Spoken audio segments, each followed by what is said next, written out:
ಉಡುಪಿ ಜಿಲ್ಲೆ ಬೈಂದೂರು ತಾಲೂಕು ಕೊಲ್ಲೂರು ಶ್ರೀ ಮೂಕಾಂಬಿಕಾ ದೇವಸ್ಥಾನದ ವರ್ಷಾವಧಿ ನಡೆಯುವ ಜಾತ್ರೆಯ ಸಲುವಾಗಿ ಗನ್ ಪತಾಕೆ ಏರಿಸುವುದರ ಮುಖೇನ ಉತ್ಸವಕ್ಕೆ ಚಾಲನೆ ನೀಡಲಾಯಿತು. ಪ್ರಧಾನ ಅರ್ಚಕರಾದ ಡಾ ಕೆ ರಾಮಚಂದ್ರ ಅಡಿಗರ ನೇತೃತ್ವದಲ್ಲಿ ಗಣಪತಿ ಪ್ರಾರ್ಥನೆ, ನಾಂದಿ, ಪುಣ್ಯಾಹ, ಅಂಕುರವಾಸ, ಸಿಂಹಯಾಗ, ಯಾಗಿಶಾಲಾ ಪ್ರವೇಶ, ರಜ್ಜು ಬಂಧನ, ಮುಹೂರ್ತ ಬಲಿ, ಭೇರಿತಾಡನ, ಕೌತುಕ ಬಂಧನ ಮತ್ತು ನಗರೋತ್ಸವದೊಂದಿಗೆ ಧಾರ್ಮಿಕ ವಿಧಿವಿಧಾನಗಳು ಶ್ರೀ ಕ್ಷೇತ್ರದಲ್ಲಿ ನಡೆಯಿತು.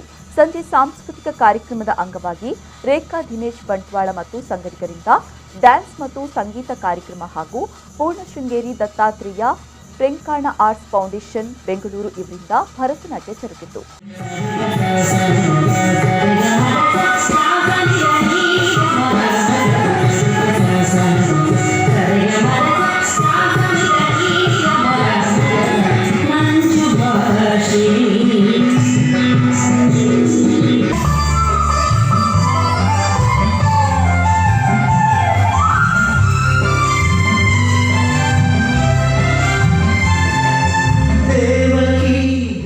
ಬೈಂದೂರು ಶಾಸಕ ಬಿಎಂ ಸುಕುಮಾರ್ ಶೆಟ್ಟಿ, ಆಡಳಿತಾಧಿಕಾರಿ ಹಾಗೂ ಸಹಾಯಕ ಅಧಿಕಾರಿ ಕೆ ರಾಜು, ಕಾರ್ಯನಿರ್ವಹಣಾಧಿಕಾರಿ ಎಸ್‌ವಿ ಮಹೇಶ್, ವ್ಯವಸ್ಥಾಪನಾ ಸಮಿತಿ ಸದಸ್ಯರು ಡಾ ಅತುಲ್ ಕುಮಾರ್ ಶೆಟ್ಟಿ, ಜಯಾನಂದ ಹೋಬಳಿದಾರ, ಸಂಧ್ಯಾ ರಮೇಶ್, ಗೋಪಾಲಕೃಷ್ಣ ನಾಡ, ರತ್ನ ಕುಂದರ್ ಮತ್ತು ದೇವಸ್ಥಾನದ ಎಲ್ಲಾ ಸಿಬ್ಬಂದಿ ವರ್ಗದವರು ಹಾಗೂ ಊರಿನ ಗ್ರಾಮಸ್ಥರು ಉಪಸ್ಥಿತರಿದ್ದರು.